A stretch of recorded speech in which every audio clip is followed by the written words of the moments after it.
Hello বন্ধুরা, আসসালামু আলাইকুম। আজকের এই ভিডিওর মাধ্যমে আমি আপনাদেরকে বোঝানোর চেষ্টা করব এই ধরনের ফ্যানগুলা অর্থাৎ কুলিং ফ্যানগুলা কী কারণে ব্যবহার করা হয় এবং কিভাবে আপনারা চার্জার এবং কি মিশুকের চার্জার, অটোর চার্জার এবং আইপিএস যে কোনো ধরনের ডিভাইস আসলে কিভাবে ব্যবহার করবে সেটা নিয়ে আজকের ভিডিওটি। চলুন তাহলে দেরি না করে ভিডিওটি শুরু করা যাক। অটোমেটিক টিভি ফিরে এসেছি আবার ইন্টুর পর।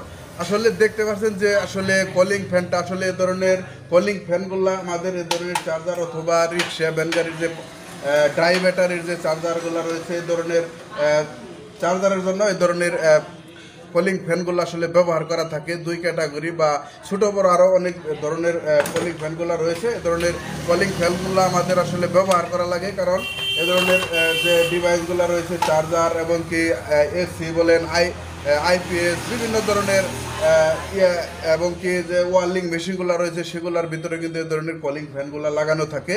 তো আসলে আমরা অনেকে হয়তো এটা অবশ্যই জানি যে এটা আসলে গরম থেকে নিয়ন্ত্রণ করার জন্য আসলে এই ধরনের ফ্যানগুলা লাগানো থাকে।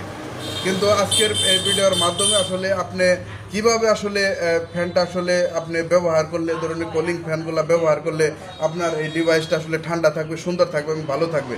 তো অবশ্যই আপনারা জানেন বাতাসটা আসলে যখন এইভাবে ফ্যানটা থাকে বাতাসটা এদিকে যা, আবার এইভাবে যদি ফ্যানটা থাকে বাতাসটা এদিকে আসে। কিন্তু অনেক ভাই আসলে ফ্যানগুলা এভাবে আপনারা ব্যবহার করে থাকেন যাতে বাতাসটা বাহিরে আসে, আর এভাবে যদি আমরা ব্যবহার করি তাহলে বাতাসটা ভিতরে প্রবেশ করে। তো আসলে ভিতরে প্রবেশ করাইলে ভালো না বাহিরে এই পাখার মাধ্যমে বাতাসটা বাহিরে বের করলে ভালো? এই ভিডিওর মাধ্যমে আমি আপনাদেরকে বোঝানোর চেষ্টা করব।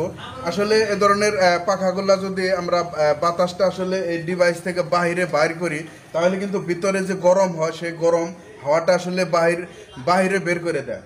আর পাশাপাশি এই সাইডে যে আপনাদের যে হাওয়া ঢুকানোর জন্য বেশ কিছু সিস্টেম রয়েছে, এখান দিয়ে আসলে ঠান্ডা বাতাসটা ঢুকে গরম হাওয়াটা আসলে বাইরে বের করে দেয়। তো এটাই আসলে চায়নাদের প্রযুক্তির মাধ্যমে আসলে ব্যবহার করা হয়, কিন্তু আমরা সেইভাবে ব্যবহার না করে অনেক ভাই আসলে বাতাসটা ভিতরে দেওয়ার জন্য এইভাবে ব্যবহার করে থাকি।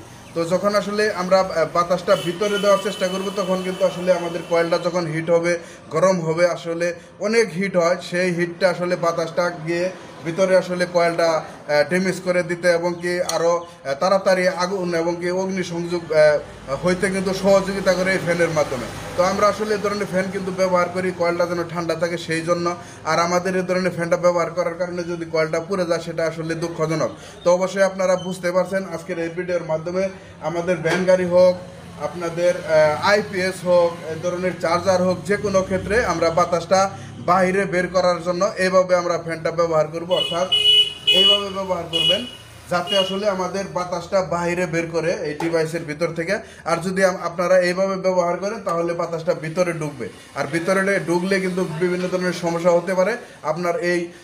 আপনার কলিং ফ্যানে আপনারই ক্ষতি করবে। আশা করি বুঝতে পারছেন আজকের এই ভিডিওর মাধ্যমে। আর এ ধরনের ভিডিও দেখতে অবশ্যই আপনি যদি ভিডিওটি আমাদের ফেসবুক পেজ থেকে দেখে থাকেন অবশ্যই আমাদের পেজটি ফলো করে লাইক দিয়ে সাথে থাকবেন। আর যদি ভিডিওটি ইউটিউব চ্যানেল থেকে দেখে থাকেন অবশ্যই আমাদের চ্যানেলটি সাবস্ক্রাইব করে সাথে থাকবেন নিত্য নতুন ভিডিও পাওয়ার জন্য। আজকের ভিডিওটি এতটুকুই ছিল।